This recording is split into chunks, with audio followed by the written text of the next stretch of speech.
Баршаңызға қайырлы күн, сіздермен бірге Аида. Бүгін мен сіздерге өте керемет және дәмді, іші толықтай пісетін және де биік болып көтерілетін дәл осындай оңай пирогтың рецептісімен бөлісетін боламын. Жасалу жолы өте оңай. Бар болғаны үйдегі қарапайым заттардан тұрады. Міндетті түрде видеоны соңына дейін қарап, менің каналыма тіркеліп, жанында қоңырауша белгісін басуды ұмытпаңыздар. Бізге ең алдымен таза құрғақ ыдысымызға 3 жұмыртқамызды жарып аламыз.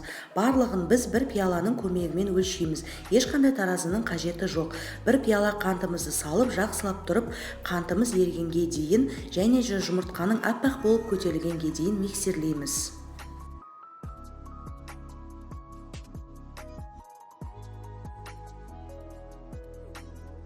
Арғарай үстіне жарты пияла сұйық май құямыз. Сосын бір пияла айран құйып, жақсылап миксерлейміз.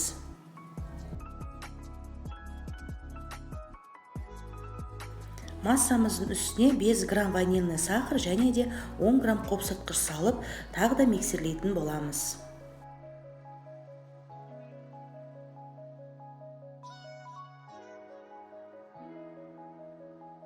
Ал енді алдын ала електен өткізілген жарты кесе ұн салып миксерлейміз.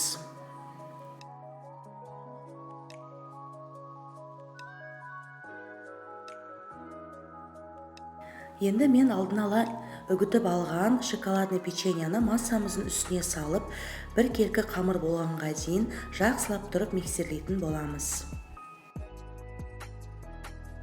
Енді табамыздың үстіне пергамент қағазын төсеп, қамырымызды құятын боламыз. Қызып тұрған пеште 180 градуста 30 минутта пісіріп алатын боламыз.